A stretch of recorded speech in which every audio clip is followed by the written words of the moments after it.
we've got the team together, we've got our plan, we know what our competitors look like, we know what our audience looks like.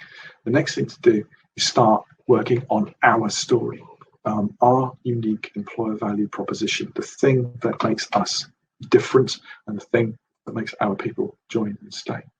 So EVP, employer value proposition, you've probably all heard that abbreviation before, but what actually is it? CIPD defines it as a unique set of benefits, rewards and characteristics that make people want to join and stay with you instead of working for another organisation. I've always found that definition very cold because it doesn't talk about emotion anywhere, and that's what we're trying to do here. It's creating and finding your unique and attractive story that we can then use and tell to elicit a powerful emotional response. If I list some benefits and then your competitor lists some benefits, that will be processed by the neocortex part of my brain, which is the part of the brain which is good at processing facts, but doesn't have a very good retention. You forget facts very, very quickly. If I tell you a story, you are 21 times more likely to remember that story than if I just feed you a series of facts. That's because it's processed by the limbic part of the brain, different part of the brain, which is responsible for emotion. And it creates a chemical reaction in us that makes us feel something. If we feel something, and therefore we remember it. So this is all about creating differentiation through emotional response. It's about telling stories to create emotions. So that's what your EVP does. It gives you the blueprint, the foundations to tell stories that are going to create an emotional response. How do we make an EVP? Good question. Right, well, again, we go Sherlock Holmes. We start doing our research. We can look at existing data. So most of you will probably have engagement surveys in your organizations. They're a really good starting point. They'll tell you what things people like, generally give you an overview of how people feel. So really good starting point, but they're not enough. I always feel they're not enough in themselves. Engagement surveys tend to only give you the answers to questions that you ask. So they haven't got very much color or depth to them.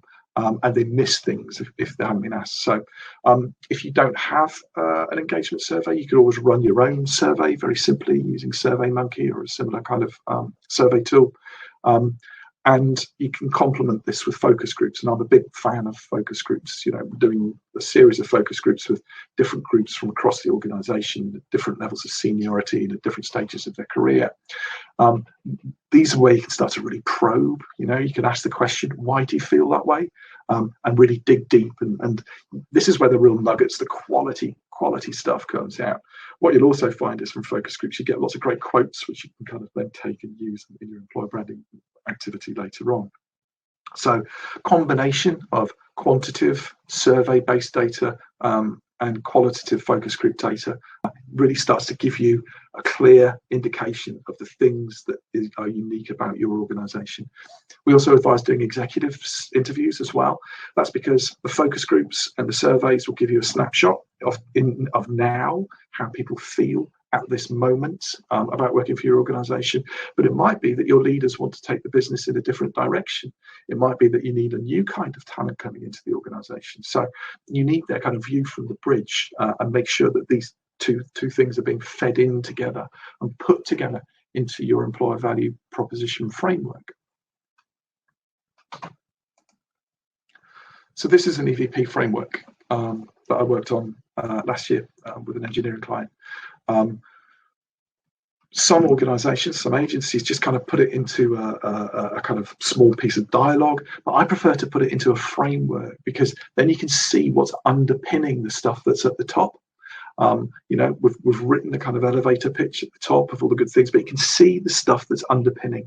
And we know all of this stuff that's underpinning it underneath is true and authentic because we've done our research. So we can go and tell stories about any of these things quite comfortably, knowing that to a greater or lesser degree, everyone in the organization can look at this and say, yeah, that's us, that's authentic.